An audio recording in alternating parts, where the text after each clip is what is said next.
नमस्कार साथियों, मेरा नाम अर्चना है। साथियों, आपका स्वागत है हमारे YouTube channel Dear Learner Academy पर। आज हम पढ़ने वाले हैं यूपी SSSC पेट जो अभी एग्ज़ाम होने वाला है, उसमें आने वाले कुछ महत्वपूर्ण प्रश्न। साथियों, आज हम इसमें टोटल 50+ MCQ देखने वाले हैं। साथियों, तो हम शुरू करने जा रहे हैं। आज का हमारा पहला प्रश्न है, स्वतंत्रता का पहला संग्राम कब हुआ? साथियों, इसका उत्तर है स्वतंत्रता का पहला संग्राम 1857 ईस्वी को हुआ था। तो स्वतंत्रता का पहला संग्राम 1857 ईस्वी को हुआ था। साथियों, अब हम चलते हैं अपने नेक्स्ट क्वेश्चन की तरफ, जो पूछा गया है कि लाल किला किसने बनाया? तो हम बताना चाहते हैं कि लाल किला शाहजहां ने बनवाया था। लाल किला शाहजहां ने बनवाया था। साथियों, हम चलते हैं अपने तीसरे प्रश्न की तरफ, जिसमें पूछा गया है कि भारत रत्न प्राप्त करने वाले पहले व्यक्ति कौन थे? भारत रत्न प्राप्त करने वाले पहले व्यक्ति श्री राजगोपालाचारी थे। साथियों, हम बढ़ते हैं अपने नेक्स्ट क्वेश्चन की तरफ, जिसमें पूछा गया है कि सिंधु घाटी सभ्यता किस युग से संबंधित है? तो इसका उत्तर है सिंधु घाटी सभ्यता कांस्य युग से संबंधित है। सिंधु घाटी सभ्यता कांस्य युग से संबंधित है। साथियों, हम बढ़ते हैं अपने अगले क्वेश्चन की तरफ, जिसमें पूछा गया है हर घर जल योजना किस मंत्रालय द्वारा चलाई गई थी? इसका उत्तर होगा ऑप्शन सी, जल शक्ति के द्वारा। साथियों, बढ़ते हैं हम अपने नेक्स्ट क्वेश्चन की तरफ, जिसमें पूछा गया है कि संविधान के अनुच्छेद 17 में क्या कहा गया है? संविधान के अनुच्छेद 17 में अस्पृश्यता का अंत करने के लिए कहा गया है।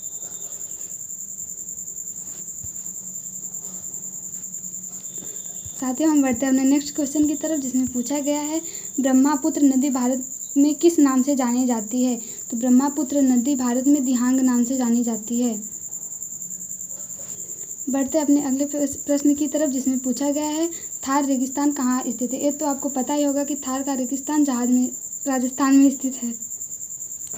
जिसमें पूछा गया बौद्ध धर्म का प्रतीक क्या है? तो बौद्ध धर्म का प्रतीक धर्म चक्र है। बौद्ध धर्म का प्रतीक धर्म चक्र है। साथियों, हम बढ़ते हैं अपने अगले प्रश्न की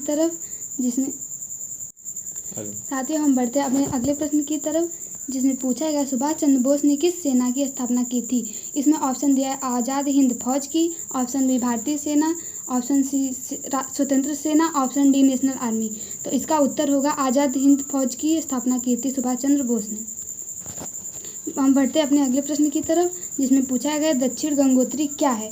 तो ऑप्शन ए में है पर्वत, बी में है बर्फ की नदी, भारत का अंटार्कटिक स्टेशन, गंगोत्री का दक्षिण भाग। इसका उत्तर है गंगोत्री दक्षिण भाग। हम बढ़ते हैं अपने अगले प्रश्न की तरफ, जिसमें पूछा गया भारत की स्वतंत्रता कब हुई? ये आपको पता ही होगा कि भारत हमारा 15 अगस्त 1947 ईस्वी को आज़ाद हुआ था।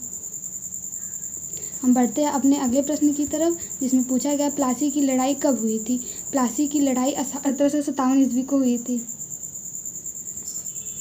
हम बढ़ते हैं अपने अगले प्रश्न की तरफ, जिसमें पूछा गया राज्यसभा के सदस्यों का कार्यकाल 6 वर्ष होता है। हम बढ़ते हैं अपने अगले प्रश्न की तरफ, जिसमें पूछा गया भारतीय राष्ट्रीय कांग्रेस की स्थापना कब हुई थी? ऑप्शन ए 1857 ईस्वी, ऑप्शन डी 1885 ईस्वी, ऑप्शन सी 1905 ईस्वी, ऑप्शन डी 1942 ईस्वी। इसका उत्तर होगा ऑप्शन बी 1885 ईस्वी। हम बढ़ते हैं अपने नेक्स्ट प्रश्न की तरफ, जिसमें पूछा गया है प्राचीन नालंदा विश्वविद्यालय किस राज्य में था? तो इसका उत्तर होगा ऑप्शन ए बिहार राज्य में। हम बढ़ते हैं अपने अगले प्रश्न की तरफ, जिसमें पूछा गया है किस राज्य को भारत का चावल का कटोरा कहा जाता है? तो इसका उत्तर ऑप्शन है तमिलनाडु, ओडिशा, आंध्र प्रदेश। इसका उत्तर होगा ऑप्शन डी छत्तीसगढ़। बढ़ते अपने स्वतंत्रता संग्राम में 1857 की क्रांति के नेता कौन थे? Option A Bahadur Shah Zafar, option B Rani Lakshmibai, option C Nana Sahib और ऑप्शन डी इसमें सभी। तो सभी थे हमारे स्वतंत्रता संग्राम 1857 क्रांति के नेता, सभी लोग थे। अगला प्रश्न है चंद्रयान प्रथम का प्रक्षेपण कब हुआ? Option A 2005, option B 2007, option C 2008, option D 2009। इसका उत्तर होगा ऑप्शन सी 2008। हम बढ़ते हैं अपने अगले प्रश्न की तरफ, जिसमें पूछा गया विश्व जनसंख्या दिवस कब मनाया जाता है? विश्व जनसंख्या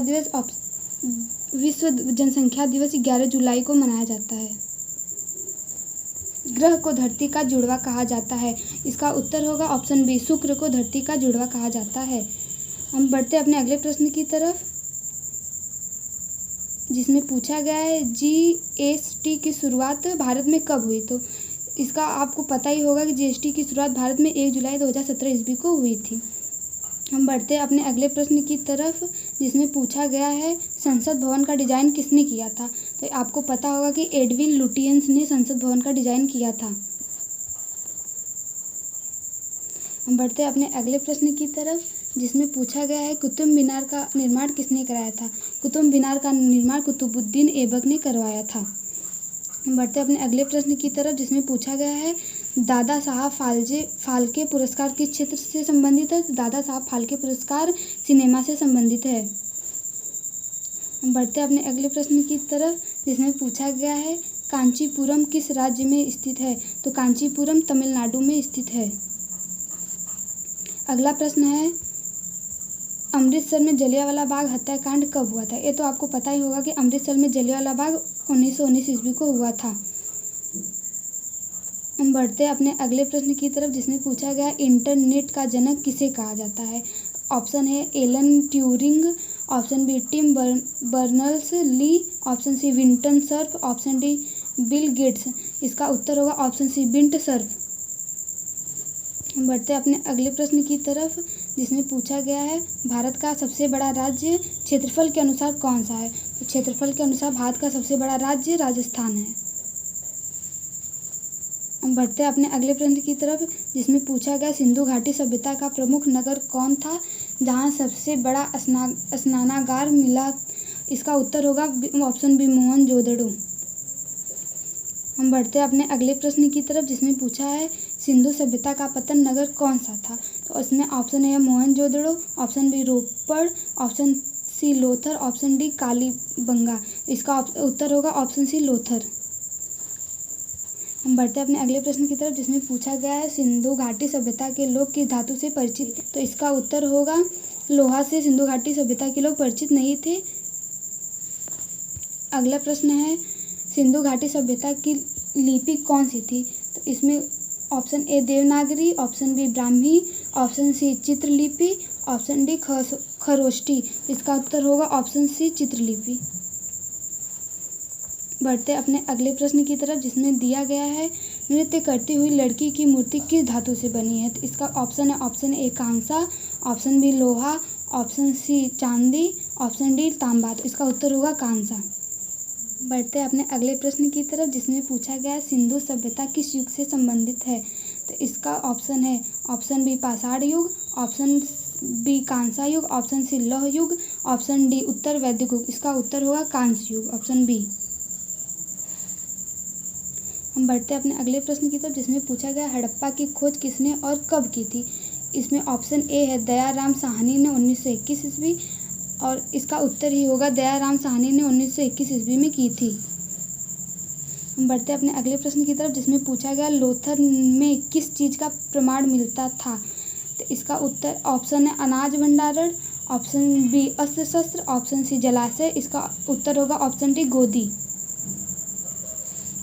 अपने अगले प्रश्न की तरफ हम बढ़ते हैं सिंधु सभ्यता के लोग मुख्यतः किस पर आधारित थे? तो ऑप्शन ए होगा कृषि, ऑप्शन बी उद्योग, ऑप्शन सी व्यापार, ऑप्शन डी पशुपालन। इसका उत्तर होगा ऑप्शन ए, वो लोग कृषि पर आधारित थे।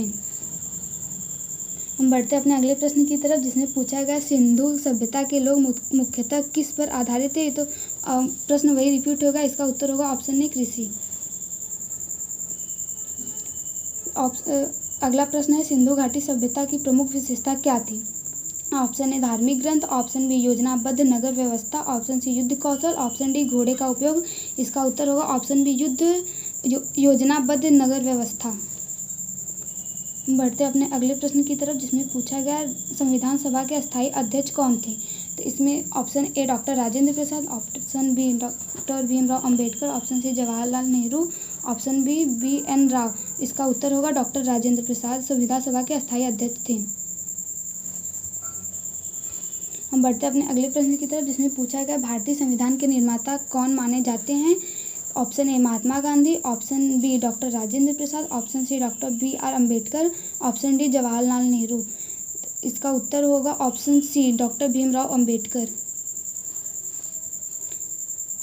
हम बढ़ते हैं अपने अगले प्रश्न की तरफ, जिसमें पूछा गया है भारतीय संविधान की प्रस्तावना में लोकतंत्र शब्द क्या दर्शाता है। ऑप्शन ए सरकार द्वारा सरकार राजा द्वारा चलती है, जन भागीदारी आधारित शासन, धार्मिक शासन, न्यायिक। इसका उत्तर होगा जन भागीदारी शासन। अपने अगले प्रश्न की तरफ हम बढ़ते हैं, जिसमें पूछा गया है भारत के राष्ट्रपति का कार्यकाल कितने वर्षों का होता है। ये आपको पता ही होगा कि भारत का राष्ट्रपति का कार्यकाल 5 वर्षों तक का होता है। हम बढ़ते हैं अपने अगले प्रश्न की तरफ, जिसमें पूछा गया है भारत के उपराष्ट्रपति का मुख्य कार्य क्या है। तो इसमें ऑप्शन ए राष्ट्रपति बनाना, ऑप्शन बी लोकसभा अध्यक्ष बनाना, ऑप्शन सी राज्यसभा के सभापति बनाना। आपका उत्तर होगा राज्यसभा के सभापति बनाना। हम बढ़ते अपने अगले प्रश्न की तरफ, जिसमें पूछा गया है राज्यपाल की नियुक्ति कौन करता है। तो इसका ऑप्शन है ऑप्शन ए प्रधानमंत्री, ऑप्शन बी मुख्यमंत्री, ऑप्शन सी राष्ट्रपति, ऑप्शन डी न्यायाधीश। तो इसका उत्तर होगा राष्ट्रपति राज्यपाल की नियुक्ति करता है। अगले प्रश्न की तरफ हम बढ़ते हैं, जिसमें पूछा गया भारत की सबसे बड़ी पंचायत इकाई कौन सी है। तो इसमें ऑप्शन ए ग्राम सभा, ऑप्शन बी जिला परिषद, ऑप्शन सी पंचायत समिति, ऑप्शन डी ब्लॉक पंचायत। इसका आपको पता ही होगा कि भारत में सबसे बड़ी पंचायत इकाई जिला परिषद है। हम बढ़ते अपने अगले प्रश्न की तरफ, जिसमें पूछा गया है भारत में न्यायपालिका की स्वतंत्रता सुनिश्चित करने वाला मुख्य प्रावधान कौन सा है।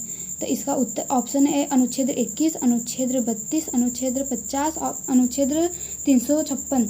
इसका उत्तर होगा ऑप्शन सी अनुच्छेद 50 में। हम बढ़ते हैं अपने अगले प्रश्न की तरफ, जिसमें पूछा गया है भारतीय संविधान का कौन सा भाग मौलिक अधिकारों से संबंधित है। इसमें ऑप्शन ए है भाग 1, भाग 2, भाग 3 और भाग 4। इसका उत्तर होगा, तो ये हमारा अंतिम प्रश्न है जो पूछा गया संविधान का मूल ढांचा सिद्धांत किस केस से प्रसिद्ध है। तो इसका उत्तर होगा केशवानंद भारती केस से संविधान का मूल ढांचा सिद्धांत प्रसिद्ध है। ये हमारा अंतिम प्रश्न था। अब हम मिलते हैं अगली वीडियो में। तब तक आप इस चैनल को सब्सक्राइब कर दीजिएगा, वीडियो को लाइक और शेयर जरूर कीजिएगा। मिलते हैं अगली वीडियो में। नमस्कार।